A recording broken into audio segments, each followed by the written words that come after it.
Alô, amigos! O esporte ontem conheceu duas coisas. A primeira vitória no Campeonato Brasileiro e o adversário, um deles, para o ano que vem na Série B. O Grêmio.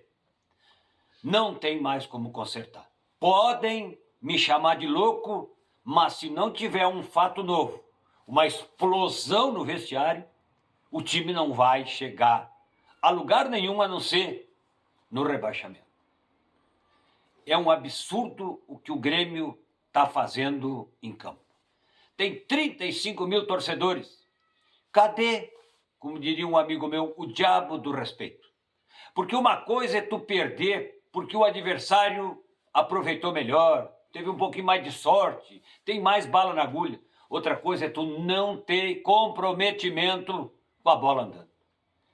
É um amontoado de jogadores. Parece que todo mundo tem uma língua diferente e que a bola é inimiga de todos. Ninguém se dá com ela. Absolutamente ninguém. E aí, quando termina o jogo, eles vão para o meio de campo, se reúnem e decidem de que ninguém vai falar com a imprensa. Até porque, vamos dizer, se é para falar o que estão jogando, é melhor não dizer nada. Mas alguém tem que assumir a bronca. O capitão do time? Não, eu vou lá. Vão me explicar alguma coisa, precisa ser dita alguma coisa. E aí a direção do Grêmio vai para uma coletiva com o diretor de futebol, senta do lado do técnico e diz que está tudo certo, que está tudo bem. Mais uma preocupação. Foi para as cucuia, terminou. E quando o Mano Menezes saiu do reservado para ir para o vestiário no final do jogo, alguém viu? Ele só não pediu o boné porque financeiramente para ele não é um bom negócio. Mas ele queria ir para o fim do mundo, se possível, sozinho e desaparecer. Mas não vai pedir as contas. Por quê? Porque ele vai ter que abrir mão da multa rescisória. Entra num acordo com o Grêmio. Olha, aqui é o seguinte, ninguém paga ninguém.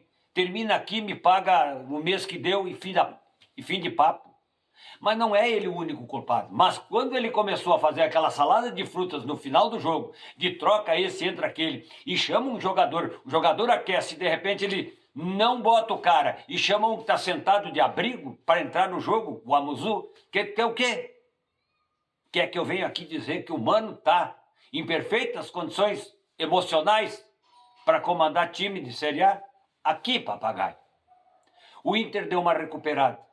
Conseguiu dar uma engrenada num jogo contra o Bragantino, que também não está lá essas coisas. Mas com qual a equipe que o Inter jogou agora nos últimos jogos, que o time tinha bala na agulha? O Inter também estava se arrastando.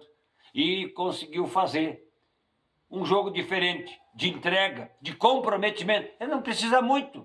E aí fez 3. Ao natural. Ao natural. Começou o campeonato regional Sertel Sicredi de futebol amador. E dentro deste começou o campeonato, nós temos o seguinte. Foi um belo de um público no jogo que eu estive ontem em Conventos. Nós estávamos lá no jogo entre o Estudiantes de Conventos contra a equipe do Tiradentes de Nova Brécia. Dentro desse contexto todo, que beleza, as acomodações e a estrutura do Estudiantes para o início do campeonato. E que jogo, hein? Olha, eu fui a quase todos os jogos do Lajadense na divisão de acesso. Tem muita qualidade. Os técnicos, se eles não forem aqueles do comprometimento com a bruxaria e colocarem os que têm mais perfil do que o jogo está apresentando, vão ter muito sucesso nessa competição.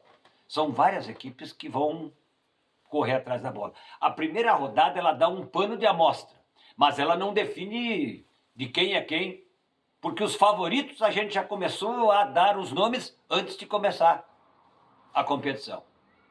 E alguns até confirmaram. O Estudiantes é favorito, o Tiradentes é favorito. Então, nós já pegamos 2 equipes que se enfrentaram e um venceu. Não tem vitória para 2 no mesmo jogo. Só que para a segunda rodada o bicho vai pegando e vai se encaminhando. Que maravilha. Público lá em cima, excelente. Atendimento dos estudantes, perfeito. Tudo conforme aquilo que é o esperado no futebol amador. E o Elton conversou com o presidente do Estudiantes, na RDK, 35 a 50 pessoas trabalhando para que a estrutura tenha funcionamento.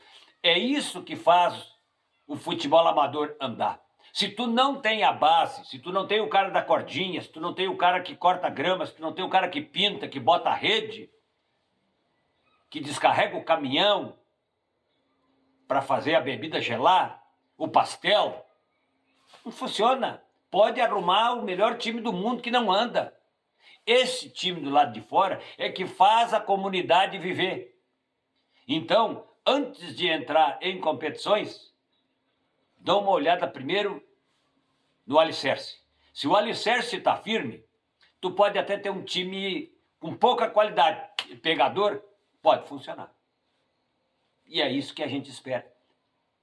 Muita gente para trabalhar. Dá trabalho, dá serviço. Mas, que maravilha. Muito obrigado é pouco, mas é isso que nós estamos dizendo. Para essas comunidades que estão na retaguarda, fazendo a coisa andar e a força crescer. E por falar em força, a força que nos une é a Sertel. E você já sabe, os endereços de loja, aquele carnezinho e bola para frente. Estamos quase na metade do mês de agosto.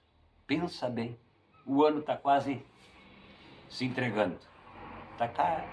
O ano está que nem o Grêmio, de arrasto. Clica aí, dá uma pegadinha de leve, só uma compartilhar, porque eu estou agradecendo a sintonia de hoje e o carinho de sempre.